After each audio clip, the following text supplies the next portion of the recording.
बिस्मिल्लाहिर्रहमानिर्रहीम। अच्छा जी बच्चों, अब हम लोग नेक्स्ट टॉपिक अपना स्टार्ट करने जा रहे हैं जी। चैप्टर नंबर 11 का बड़ा ही ज़बरदस्त किस्म का टॉपिक है ये। इसका नाम है first law of thermodynamics. First law of thermodynamics, ये बच्चों हमारे इस टॉपिक का नाम है। ठीक है, इसको अब आप लोगों ने बड़े अच्छे तरीके से समझना है।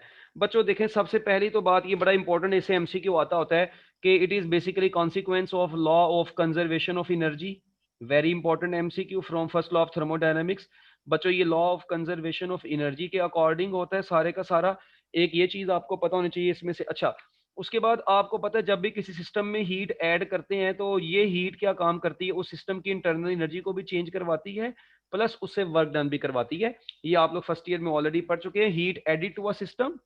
बच्चों जब भी किसी सिस्टम में हीट को क्या किया जाता है, किसी सिस्टम में हीट को ऐड किया जाता है, वो सिस्टम की इंटरनल एनर्जी को क्या करती है, उस सिस्टम की इंटरनल एनर्जी को चेंज करवाती है, उस सिस्टम की इंटरनल एनर्जी को चेंज करवाती है।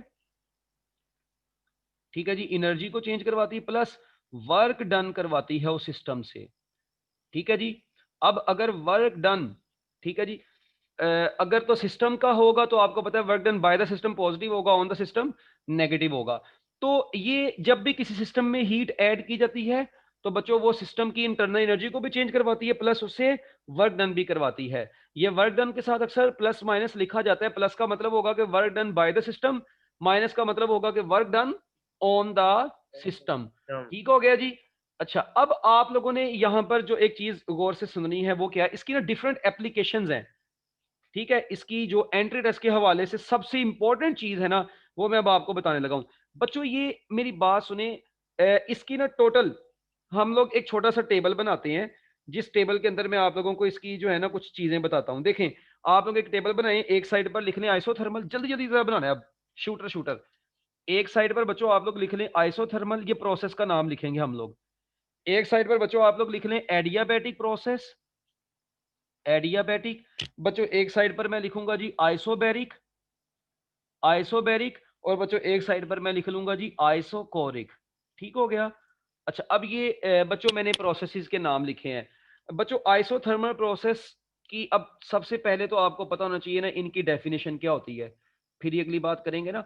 बच्चों आइसोथर्मल प्रोसेस वो होता है जिसमें सिस्टम का टेम्परेचर क्या रहता है, the process in which temperature of the system remains constant, the process in which temperature of the system remains constant. बच्चों ऐसा प्रोसेस जिसमें सिस्टम का टेम्परेचर कांस्टेंट रहता है और चेंज इन टेम्परेचर बच्चों क्या होता है, जीरो होता है।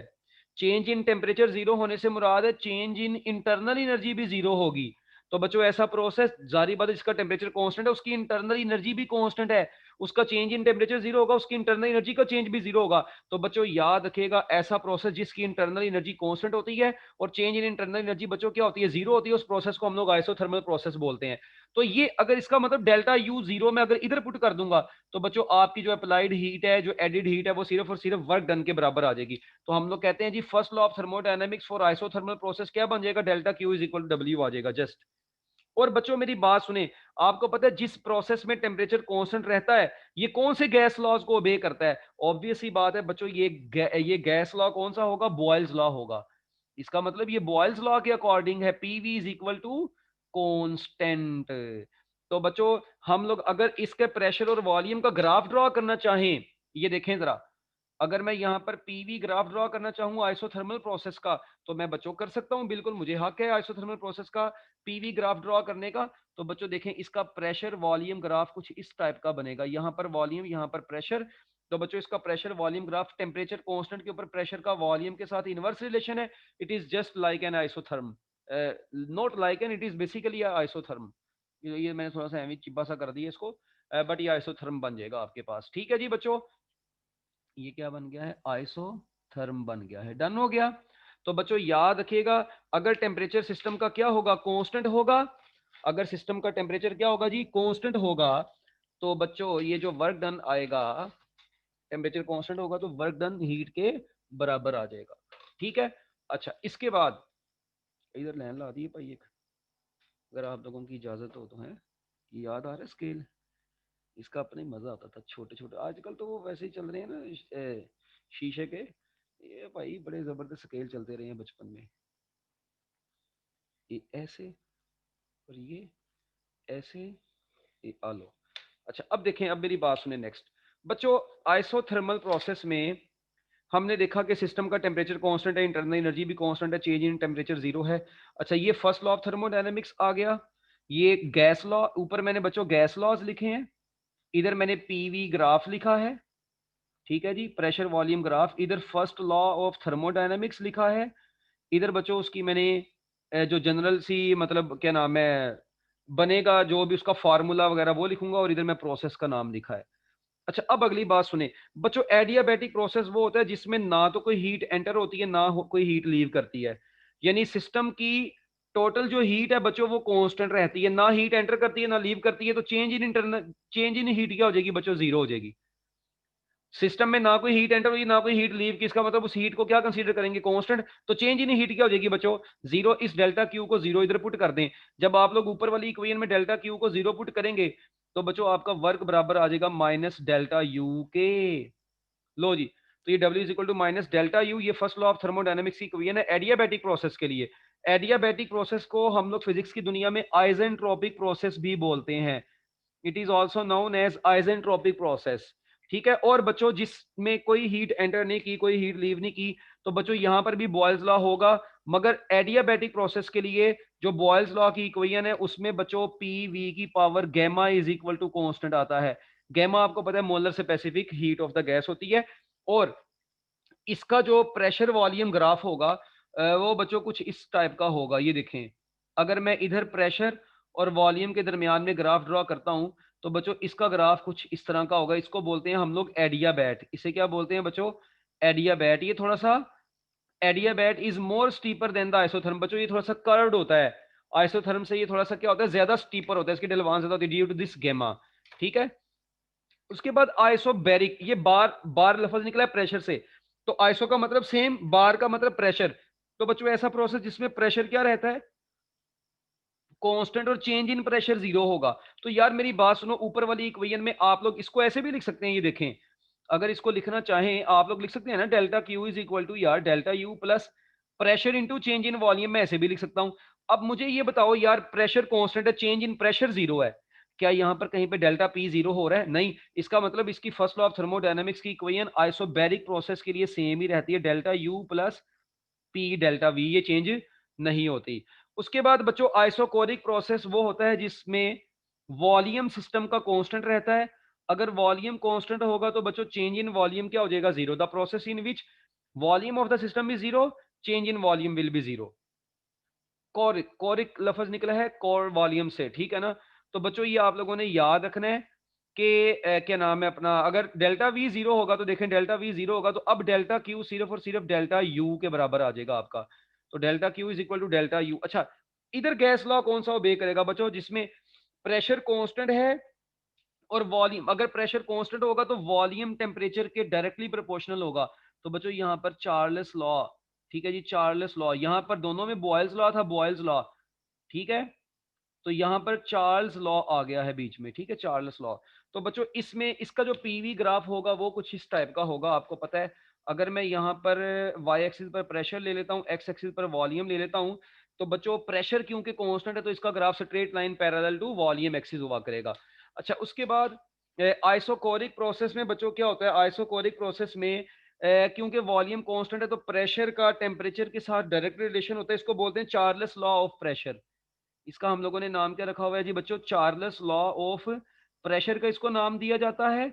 और इसका जो ग्राफ होगा बच्चों, पीवी ग्राफ, वो कुछ इस शेप का होगा, ए एंज एंज ते आ एंज ते आ भाईजान, फिर ये देखें ऐसे वॉल्यूम कांस्टेंट है, ठीक है जी। प्रेशर के बढ़ने से वॉल्यूम फिर भी क्या रह रहा है, कांस्टेंट रह रहा है। So that is graph of isochoric process जी। हैंड रेज कर दें जल्दी जल्दी, शाबाश, ताकि आगे चलें हम लोग। अभी इससे बहुत एमसीक्यूज करने हैं, बड़े जबरदस्त किस्म के एमसीक्यू सामने आने वाले हैं आप लोगों के। अच्छा जी, अब मुझे एक बात बताएं बच्चों, अगर मैं ये सारे ग्राफ, ठीक है जी, अगर मैं ये सारे ग्राफ इकट्ठे बना लूं, ये देखना जरा, मतलब ये कि मेरा कहने का मतलब ये है यार, ये देखो भाई, ये देखो ऐसे ऐसे ऐसे, यहाँ पर प्रेशर है, यहाँ पर मेरे पास वॉल्यूम है। अच्छा अगर बच्चों ग्राफ ऐसे है प्रेशर वॉल्यूम ग्राफ, एक ये है, एक बच्चों कुछ ऐसे है और एक बच्चों कुछ ऐसे है। अब देखें, अब इसको मैं नाम देता हूं ए का, बी का, सी का, डी का। ये मैंने 4 सिस्टम बनाए, 4 प्रोसेसेस के ग्राफ बनाए हैं। आप लोग मुझे ये बताएं, जो पहला वाला है इसमें प्रेशर कांस्टेंट है, ये क्या कहलाएगा? आइसोबैरिक प्रोसेस कहलाएगा। बच्चों ये जो बी वाला है, ये क्या कहलाएगा? ये आइसोथर्म जैसा है, ये आइसोथर्मल प्रोसेस के तहत आया है। ठीक है, ये है एडियाबैट, ये एडियाबैटिक प्रोसेस में से आया है, एडियाबैटिक प्रोसेस में से। और बच्चों ये जो डी वाला है जिसमें प्रेशर चेंज हो रहा है, वॉल्यूम कांस्टेंट रह रहा है, ये कहां से आया है? ये आइसोगोरिक से आया है, आइसोखोरिक से। लो जी बच्चों, अब आप लोग देखें, इन ग्राफ के अंडर जो एरिया होगा वो आपको वर्क डन देगा। मुझे ये बताओ यार, ये ए के अंडर जितना भी एरिया होगा यार, ये देखो ए के अंडर सारा एरिया ये नहीं आएगा? अगर आप लोग गौर करें, ये सारा ए के अंडर एरिया आएगा, पूरे का पूरा इतना सा, ये सारा बच्चों ए के अंडर एरिया आएगा। अच्छा, अगर मैं बी के बात करूं एरिया की, तो बच्चों बी का एरिया इतना आएगा बस, ये बी का एरिया होगा। अच्छा, उसके बाद अगर बच्चों मैं बात करता हूं सी की, तो बच्चों ये सी के अंडर जो एरिया आएगा वो इतना होगा, ऐसे ऐसे ये। अब मुझे बताएं सबसे ज्यादा एरिया किसके अंडर आ रहा है? ऑब्वियस सी बात है, आइसोबैरिक प्रोसेस के अंडर सबसे ज्यादा एरिया आ रहा है। इसका मतलब मैं कह सकता हूं work done by isobaric process is greater than work done by isothermal. और उसके बाद आएगा वर्क डन बाय एडियाबैट। और बच्चों सबसे कम वर्क डन किसका आ रहा है? आइसोकोरिक का, और ये वर्क डन 0 है। तो याद रखिएगा, आइसोकोरिक प्रोसेस में वर्क डन क्या होता है? 0 होता है। क्योंकि देखिए ना, आइसोकोरिक प्रोसेस में वर्क का फार्मूला होगा pressure into change in volume. और यार जब चेंज इन वॉल्यूम ही 0 है तो बच्चों वर्क डन 0 ही होगा। तो सबसे मिनिमम वर्क इसका, सबसे मैक्सिमम इसका वर्क डन होता है। ये अक्सर का पेपर में एमसीक्यू आ जाता है जी बच्चों। उसके बाद ना, ये जो एडियाबैटिक प्रोसेस होता है ना बच्चों, याद रखिएगा, एक होती है एडियाबैटिक कंप्रेशन, ये बड़ी इंपॉर्टेंट चीज है, अक्सर औकात पेपर में इससे रिलेटेड एमसीक्यू आया हुआ है। और एक होती है एडियाबैटिक एक्सपेंशन। अच्छा, अब एडियाबैटिक कंप्रेशन में ना बच्चों आप लोगों ने याद रखना है, कंप्रेशन के दौरान क्या होता है? कंप्रेशन के दौरान आपको पता है सिस्टम का टेम्परेचर बढ़ जाता है, टेम्परेचर बढ़ जाता है, काइनेटिक एनर्जी भी बढ़ जाती है। काइनेटिक एनर्जी बढ़ जाएगी तो बच्चों सिस्टम की इंटरनल एनर्जी भी बढ़ जाएगी, ऐसे ही है। तो बच्चों याद रखिएगा, कंप्रेशन के दौरान सिस्टम के ऊपर वर्क हो रहा होता है, तो मैं लिखूंगा minus W is equal to delta U. तो बच्चों देखें, minus W is equal to delta U. आप लोग मुझे बताएं, एडियाबैटिक प्रोसेस में डेल्टा क्यू 0 था, जब जब डेल्टा क्यू 0 हुआ था तो आपने देखा था W is equal to minus delta U आया था। अच्छा, ये माइनस का साइन ना अब डब्ल्यू के साथ भी लगा होता है, डेल्टा यू के साथ भी लगा होता है। अब बच्चे यहां से बड़े कंफ्यूज होते हैं। तो भाई मैं अब आप लोगों को एक बात बता रहा हूं जिसमें अब आप लोगों ने कंफ्यूज नहीं हुआ करना बिल्कुल भी। याद रखें, कंप्रेशन उसी वक्त होगी ना जब सिस्टम के ऊपर वर्क होगा सराउंडिंग से, तो work done on the system negative होता है। डेल्टा यू के साथ प्लस का साइन क्यों है? जो कि ये शो कर रहा है कि सिस्टम की इंटरनल एनर्जी बढ़ रही है। अगर दोनों के साथ माइनस होता तो माइनस माइनस से कैंसिल हो जाता। देखें, नेगेटिव वर्क का मतलब है सिस्टम के ऊपर वर्क हुआ, पॉजिटिव डेल्टा यू का मतलब है उसकी इंटरनल एनर्जी इंक्रीज कर गई है। तो याद रखिएगा, during adiabatic compression temperature of the system या temperature of the gas increase, kinetic energy of the gas will increase, internal energy of the gas will increase, but work is done on the system. That is why we can say that negative W is equal to delta U. ये बड़ी important चीज है बच्चों आपके पास। और जब adiabatic expansion होती है, आपको पता है एक्सपेंशन के दौरान क्या होता है जी बच्चों? एक्सपेंशन के दौरान यही टेम्परेचर डिक्रीज करता है, गैस के मॉलिक्यूल्स की काइनेटिक एनर्जी डिक्रीज करती है, और चेंज इन इंटरनल एनर्जी भी डिक्रीज करता है। यानी डेल्टा यू जो होगा वो आपको पता है फिर किसमें आ जाएगा? नेगेटिव आ जाएगा, डिक्रीज की वजह से। तो बच्चों अब वर्क एक्सपेंशन उस वक्त होगा जब वर्क करेगा, कौन वर्क करेगा? सिस्टम वर्क करेगा। तो W is equal to minus delta U. System work करेगा तो सिस्टम वर्क, इसका मतलब क्या है? सिस्टम वर्क करेगा तो इंटरनल एनर्जी क्या कर जाएगी? उसकी डिक्रीज कर जाएगी। सिस्टम पर वर्क होगा तो इंटरनल एनर्जी क्या कर जाएगी? सिस्टम पर वर्क होगा तो वर्क, सिस्टम का तो वर्क नेगेटिव होगा मगर सिस्टम की इंटरनल एनर्जी इंक्रीज कर रही है। तो बच्चों ये दो बड़े ही इंपॉर्टेंट पॉइंट है जो बच्चों को अक्सर औकात कंफ्यूज कर देते हैं। तो मैंने आप लोगों को ये भी बातें यहाँ पर क्लियर करके बता दी ताकि आप लोग मजीद कंफ्यूज अब हो जो चरसी लोगों। ठीक है, लो जी बच्चों, ये आपके पास आइसोथर्मल प्रोसेस। अच्छा मुझे एक बात बताएं बच्चों, आपको पता है एडियाबैटिक प्रोसेस में नो हीट एंटर्स और leaves the system, no heat enters और लीव्स द सिस्टम। तो बच्चों जब सिस्टम में कोई हीट एंटर ही नहीं हो रही, लीव नहीं कर रही, मगर फिर भी सिस्टम का टेम्परेचर बच्चों आपके सामने क्या हो जाता है, चेंज हो जाता है। तो याद रखिएगा, हीट एंटर या लीव नहीं करती, मगर देखें सिस्टम का टेम्परेचर फिर भी क्या होता है बच्चों, चेंज हो जाता है। आइसोथर्मल प्रोसेस में क्या होता है, आइसोथर्मल प्रोसेस में आपको पता है सिस्टम में हीट एंटर और लीव करती है उसको टेम्परेचर को कांस्टेंट रखने के लिए, ठीक है। सिस्टम में हीट एंटर करती है ली, इसका मतलब मैं यहां पर ये कह सकता हूं, ये देखें मैं आपको एक छोटी सी एग्जांपल देता हूं। सपोज करें मेरे पास एक डब्बा सा है, कंटेनर है, इस कंटेनर को मैं कंप्रेस करता हूं ऊपर से, मतलब लिड लगा हुआ है, और इसको बच्चों मैं नीचे को ऐसे प्रेशर अप्लाई करता हूं। मुझे ये बताएं ये कंप्रेशन कौन सी कंप्रेशन कहलाएगी। जाहिर बात है जब मैं इसको कंप्रेस करूंगा अंदर जो गैस है उसकी इंटरनल एनर्जी बढ़ जाएगी, उसकी इंटरनल एनर्जी बढ़ जाएगी। तो बच्चों इसका मतलब है कि ये कौन सी एक्सपेंशन हो जाएगी, कौन सी कंप्रेशन हो जाएगी, एडियाबैटिक कंप्रेशन हो जाएगी, ठीक है। मगर अगर बच्चों देखिए जितना टेम्परेचर बढ़ा, अगर मैं नीचे क्या लगा दूं, अभी ये एडियाबैटिक कंप्रेशन थी, मगर अगर मैं नीचे लगा दूं एलटीआर, लो टेम्परेचर रेजरवायर, बच्चों ये लो टेम्परेचर रेजरवायर क्या काम करेगा, जितना इसका टेम्परेचर बढ़ेगा उसकी हीट को क्या कर लेगा, एब्जॉर्ब कर लेगा। तो बच्चों यही कंप्रेशन आपकी क्या कहला देगी, यही कंप्रेशन कहलाएगी आइसोथर्मल कंप्रेशन। ये कंप्रेशन अब क्या कहलाएगी बच्चों, आइसोथर्मल कंप्रेशन कहलाएगी। अब देखें अगर एलटीआर लगा के आप उसकी हीट को क्या करवा देंगे, एब्जॉर्ब करवा देंगे, इसका मतलब हीट सिस्टम में से लीव की और वो लीव करके आइसोथर्मल एलटीआर ने एब्जॉर्ब कर ली, तो ऐसी कंप्रेशन को हम लोग आइसोथर्मल कंप्रेशन बोलते हैं। और अगर बच्चों मैं इधर ही जस्ट इसको ऐसे ही लगा रहने देता, ये कंटेनर यहां पर लगा ही रखता है ऐसे, ये लिड इसके ऊपर पड़ा हुआ है, बच्चों मैं कोई एलटीआर ना लगाऊं, this is known as adiabatic, this is known as adiabatic compression. तो बच्चों इसको अब आप लोग नीचे को कंप्रेस करेंगे तो this is known as adiabatic compression. लो जी बच्चों ये एडियाबैटिक कंप्रेशन आप लोगों के सामने आ गई। और एडियाबैटिक इसमें देखें सिस्टम का टेम्परेचर कांस्टेंट ही रहा है, मगर इसमें क्या हुआ है, आपने उसको कंप्रेस किया, सिस्टम का टेम्परेचर राइज कर गया है, मगर हीट ना एंटर की ना लीव की, no heat, no heat enter और लीव, मगर इसमें कोई हीट लीव या एंटर नहीं हुई, इसमें हीट लीव हुई है सिस्टम में से। तो ये बच्चों एडियाबैटिक कंप्रेशन होगी। आइसोथर्मल कंप्रेशन और एडियाबैटिक कंप्रेशन, यहां तक समझ लगी है, हैंड रेज जल्दी जल्दी जल्दी, शाबाश। Isothermal compression, adiabatic compression, hand raise बच्चों जल्दी जल्दी, शाबाश, मिनट लगा के। अब इसके बाद बच्चों नेक्स्ट पॉइंट, अब आप लोग मुझे ये बताएं, ये तो कंप्रेशन होगी। अच्छा अगर मैं कहता हूं जी एक्सपेंशन हो, आइसोथर्मल, आइसोथर्मल एक्सपेंशन।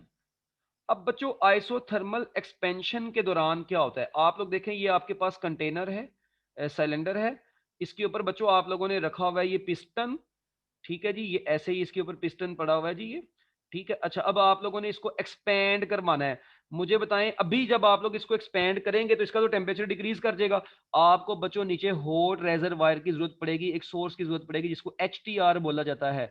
ये हॉट रेजरवायर बच्चों जैसे ही इसको हीट प्रोवाइड करेगा, इसका ओवरऑल टेम्परेचर क्या रहेगा, कांस्टेंट रहेगा, और सिस्टम में हीट एंटर हुई, इसका मतलब है आइसोथर्मल एक्सपेंशन के दौरान हीट सिस्टम में एंटर होके उसके टेम्परेचर को मेंटेन रखती है, और एलटीआर ही यहां पर वो वर्क परफॉर्म करता है।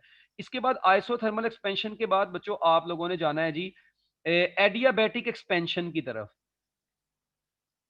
एडियाबैटिक एक्सपेंशन, अब बच्चों मेरी बात सुने, एडियाबैटिक एक्सपेंशन के दौरान क्या हुआ, आप लोगों ने जरा यहां पर गौर से देखना है।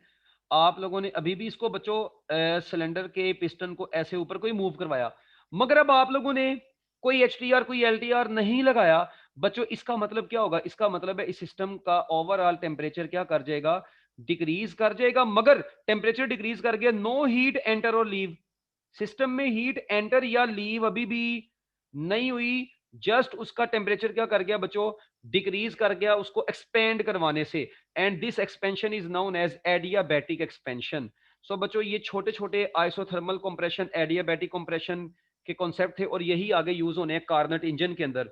तो ये बेसिक बेसिक बातें बच्चों आप लोगों को बड़े अच्छे तरीके से पता होनी चाहिए। अब जो बच्चों एक बात बड़ी इंपॉर्टेंट हो रहा है यहाँ पर, कि ये जो आप लोग आइसोथर्मल प्रोसेस या एडियाबैटिक प्रोसेस पढ़ते हैं, इनकी तो एक तो ये इक्वेशंस है ना जो कि आप लोगों को आने चाहिए। याद रखना आइसोथर्मल प्रोसेस में जो सिलेंडर की वॉल्स होती है ना, ये देखें, ये आइसोथर्मल प्रोसेस है ना, जिसमें हीट एंटर या लीव करती है। बच्चों ये जो वॉल्स होने चाहिए, ये क्या होने चाहिए? Walls should be conducting. ये बड़ा इंपॉर्टेंट एमसीक्यू है। वॉल्स शुड बी कंडक्टिंग, की जारी बात है अगर कंडक्टिंग होंगी, जबकि इसकी वॉल्स क्या होनी चाहिए? Walls should be insulating. इसकी वॉल्स इंसुलेटिंग होनी चाहिए। इंसुलेटिंग होंगी तो ना हीट एंटर और लीव करेगी ना, जबकि इसकी वॉल कंडक्टिंग होंगी तो बच्चों वहां पे हीट कंडक्ट करेगी।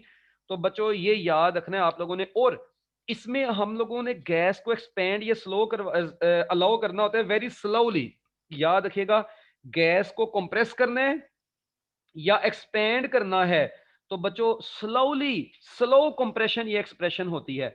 आइसोथर्मल प्रोसेस में आइसोथर्मल प्रोसेस में सिस्टम का टेम्परेचर मेंटेन रखने के लिए आप लोगों को क्या करना पड़ता है? बड़ा इंपॉर्टेंट एमसीक्यू है।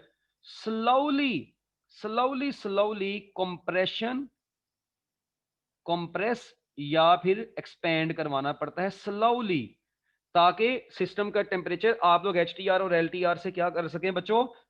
ठीक है जी। तो गैस शुड बी कंप्रेस्ड और allowed to expand very slowly, very slowly, slowly slowly. ठीक है, ये दो पॉइंट हैं बच्चों इसके।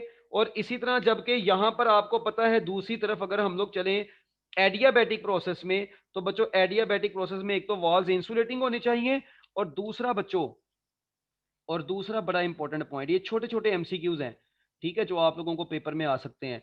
जबकि एडियाबैटिक प्रोसेस के दौरान बच्चों गैस को कंप्रेस या वेरी क्विकली करना होता है ताकि उसके टेम्परेचर में एकदम चेंज आए। वेरी क्विकली बच्चों आप लोगों ने इसको क्या काम करना होता है? कंप्रेस्ड या एक्सपेंड करना होता है। ठीक हो गया। एक ये बच्चों बड़ी इंपॉर्टेंट बात थी इसके अंदर से एडियाबैटिक और आइसोथर्मल प्रोसेस में से, जो कि आप लोगों को बताना बड़ा जरूरी थी। तो लो जी बच्चों, मैं उम्मीद करता हूं कि आप लोगों को ये छोटी छोटी बातें अच्छे तरीके से गलती से समझ आ गई होंगी। ठीक हो गया, इसमें कोई मुश्किल चीज नहीं है। हाँ जी बच्चों, ओके।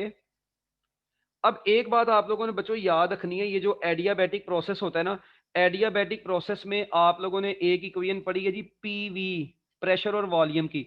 वो पढ़ी पीवी की power gamma is equal to constant. ठीक है बच्चों, एक और इक्वेशन होती है जिसको हम लोग नाम देते हैं टेम्परेचर। ठीक है जी, volume equation, temperature volume equation, जिसमें टेम्परेचर वॉल्यूम, बच्चों टेम्परेचर वॉल्यूम इक्वेशन जो होती है वो याद रखना, टी वी की power gamma -1 is equal to constant होती है। इसका रिलेशन आपकी बुक में डिराइव नहीं है, जिस तरह पीवी की पावर गैमा याद रखा हुआ है ना, इसी तरह एडियाबैटिक प्रोसेस में पीवी का रिलेशन, टीवी का रिलेशन और पीटी का भी रिलेशन आता है फिर। और बच्चों किसका रिलेशन आता है? प्रेशर टेम्परेचर रिलेशन भी आता है। तो ये तीन रिलेशन है जो कि आप लोगों ने अच्छे तरीके से याद रख लेने हैं। टेम्परेचर प्रेशर रिलेशन, वो टेम्परेचर प्रेशर रिलेशन बच्चों कुछ इस तरह का होता है कि पी की power gamma -1 divided by T की power gamma is equal to constant. ये कहां से आए, कैसे आए? मैंने आपको बताया ये आप लोग बीएससी में जाके पढ़ लेंगे। अभी जस्ट आप लोगों ने ये तीन रिलेशन एमसीक्यूज के लिए याद रख लेने हैं, 1 2 3। तो लो जी बच्चों, ये था आपका एंट्री टेस्ट के हवाले से एफएससी के। ठीक है जी, ओवरऑल। अब एक बात आप लोगों ने और बात सुननी है बच्चों, जो आइसोथर्मल प्रोसेस होता है ना, इसमें चेंजेस जो होती हैं वो स्लोली होती हैं। इसमें मैंने आपको बताया सडनली आप लोगों ने चेंजेस करनी होती हैं। सिस्टम की वॉल्स कंडक्टिंग उसमें होनी चाहिए, इसमें नॉन कंडक्टिंग होनी चाहिए। अच्छा एक चीज और, इसमें सिस्टम की इंटरनल एनर्जी में कोई चेंज नहीं आता। इसमें आपको पता है इंटरनल एनर्जी चेंज हो जाती है सिस्टम की। इसमें PV is equal to constant होता है, इसमें पीवी की power gamma is equal to constant होता है। बच्चों इसके अलावा याद रखिएगा, इसमें स्पेसिफिक हीट इनफाइनाइट हो जाती है। बड़ा इंपॉर्टेंट एमसीक्यू है। Specific heat, specific heat becomes infinite, very important MCQ, in which process specific heat becomes infinite? Isothermal process। बच्चों स्पेसिफिक हीट का फार्मूला होता है, आपको पता है स्पेसिफिक हीट का फार्मूला क्यों क्या होता है? आपको पता है जी, वो आप लोगों ने पढ़ा था delta Q over M delta T. तो बच्चों मैं बताओ आइसोथर्मल प्रोसेस में डेल्टा टी जीरो होता है, समथिंग ओवर जीरो इन्फिनिटी ही होती है। तो मोलर स्पेसिफिक हीट के फार्मूले में टेम्परेचर की वैल्यू पुट करें, आप लोगों को नजर आ जाएगा वहां पे। जबकि एडियाबैटिक प्रोसेस में क्या बोला जाता है? Specific heat, specific heat is zero. बच्चों जबकि इसकी स्पेसिफिक हीट क्या होती है जी? वो जीरो होती है। तो ये बच्चों एक छोटा सा क्यों, क्योंकि देखें ना यार, स्पेसिफिक हीट का फार्मूला होता है delta Q over N delta T, ये मोलर स्पेसिफिक हीट। ठीक है, तो अब मेरी बात सुनो ना, डेल्टा क्यू आपको पता है यहाँ पर एडियाबैटिक प्रोसेस में डेल्टा क्यू जीरो होगा, मोलर स्पेसिफिक हीट जीरो होगी। इसमें डेल्टा टी जीरो होगा तो समथिंग ओवर जीरो इन्फिनिटी। ये दो एमसीक्यूज ओके। हरी अब जल्दी जल्दी हैंड रेज कर दें ताकि आगे चलें। जल्दी बच्चों जल्दी। यार बहुत टाइम लगाते हो भाई तुम लोग, इतनी देर में बंदा हज कर आता है भाई, जल्दी करो। ओके जी। लो जी बच्चों, ये था आपका फर्स्ट लॉ ऑफ थर्मोडायनामिक्स का एंट्री टेस्ट के हवाले से कुछ छोटा सा पोर्शन।